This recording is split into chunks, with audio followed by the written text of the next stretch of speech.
So let's take a look at pattern 2. Now, going back, just as a quick recap, the way that we learned rhythm 2 in the previous lesson, which was EP167, we learned to play it like this. So it's the same principle. We have a call and response. The call sounds like that, the response. And then as we changed keys, or changed chords rather, we just took that same principle and applied it to the different chords. So I've changed it though. We're gonna keep the same call, but the responses are gonna be different. So we're gonna do away with and replace that with the lead licks that we learned in part 1. So if you haven't watched the part 1 video, you might want to start there. Okay, so I'm going to be very quick on this and just go over the call part. I've got more detail on it in EP167 where you can really jump into it. And obviously you're a premium member, so you have access to all of that.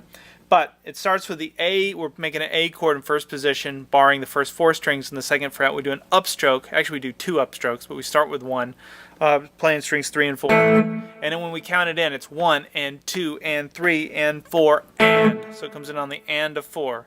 And then that was the first upstroke. Then here's the second one. And we do a downstroke here. And that's a little hammer on there. 3rd fret, 5th string. We do a hammer on between the 3rd fret and the 4th fret on the 5th string.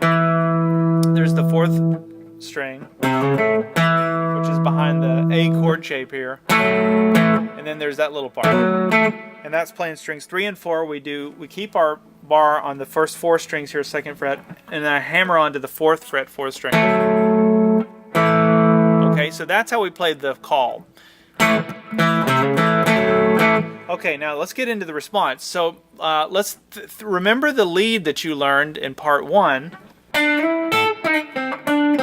That's what you learned to do. So I took the same stuff, but I had to truncate it a little bit to make the timing work. So here's how it sounds.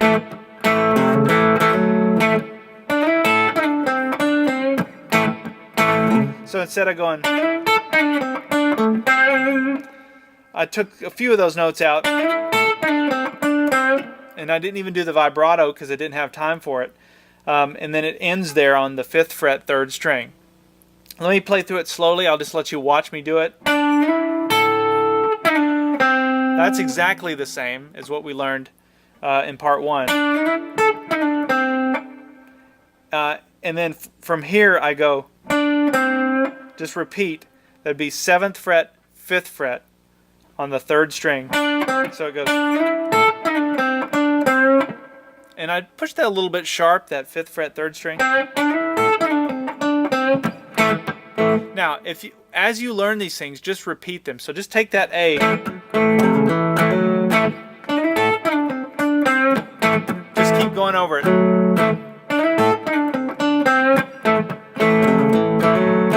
All right, now the second time through,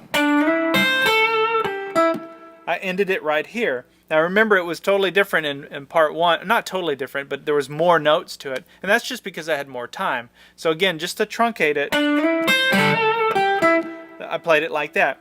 It's the same little slide from the 7th fret up to the 9th fret on the 3rd string.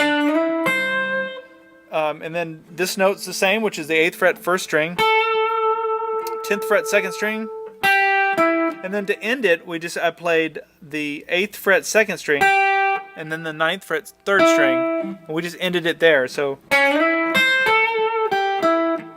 okay, now that puts us in position to play the D part. Before I jump into the D part, let me go back and play everything up to this point. So we have the call, and then the response, back to the call,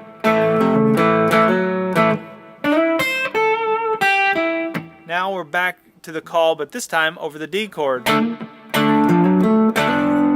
I'm not going to go through the fingerings here. I'm going to assume you know how to do it. It's exactly the same that we did down here. We've just slid everything up so that our bar, when we're barring the first 4 strings, now that's happening on the 7th fret. Okay? And then this time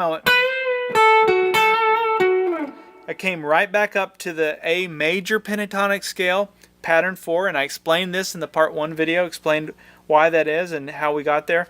But that's the 12th fret 2nd string, do a bend and release, down from the 12th fret down to the 10th fret on the 2nd string. There's the 11th fret 3rd string, back to the 12th fret, I'm sorry, back to the 10th fret 2nd string, and then we resolve that on the 11th fret 3rd string. Okay. And that's what the D part looks like. So then we go back to the call, which is over the A part, and then the response is like that. It's that same Freddie King lick that we learned previously. We're just truncating, we're not doing the whole thing.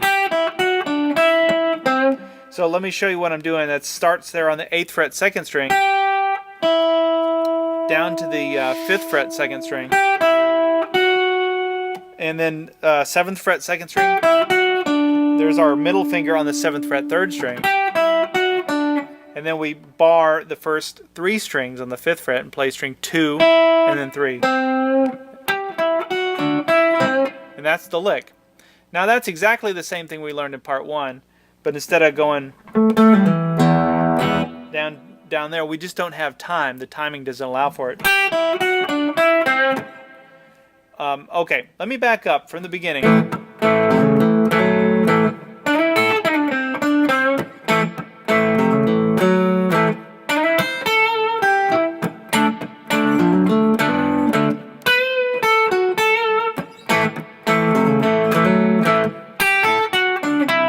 A little sloppy there.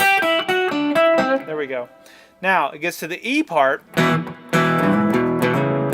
I decided to do the E down here, kind of like we did in the part 1 video. Instead of doing it an octave higher, I wanted to drop it down. Gives it more of a growl, more of a punch.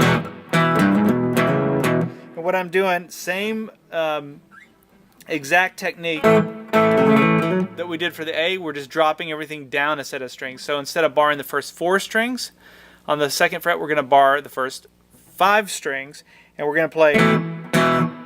When we do our upstroke, that happens on strings 4 and 5.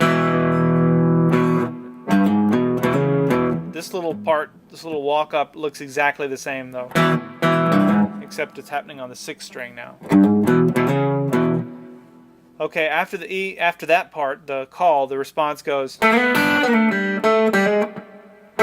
So remember, in the previous video, we had time to do that. And this, I really don't, so I just slid from the 2nd fret up to the 4th fret on the 3rd string. Index finger down on the 3rd fret 2nd string. So you got up, down. So slide it up, slide it back down from the 4th fret to the 2nd fret. Open 3rd string, or the G string. And then actually, after I hit that, I did a hammer onto the 1st fret on the 3rd string. And then right back to the A. And then that final response goes. And actually that's exactly the same thing that we did in pattern 1. But we're back in A major pentatonic scale, pattern 1. Which would be here. And so when I do this bend, it's on the 4th fret 3rd string. So bend and release. That goes down to the 2nd fret, 4th fret 3rd string. I'm sorry, 4th fret 4th string. And then that last note is the 2nd fret 3rd string. Okay, from the E.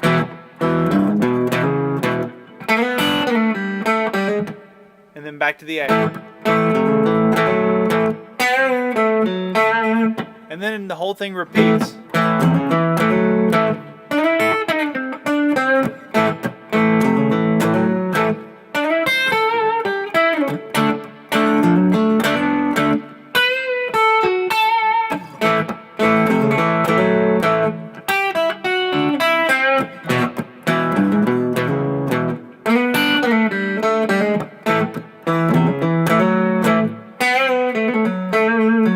And it just keeps going. And so you can see how you take those same lead licks and you apply them over these these different rhythm patterns, and you can squeeze them in. The thing that you have to kind of adjust and tweak is the timing, because the timing is different for these different rhythms. And so so just get creative with it. If you don't like the way that I've adjusted them, feel free to do it in a different way. In fact, I think that would be really good for you to try and change up the timing on this stuff and add some different notes. All right, I'll see you in part 3 then.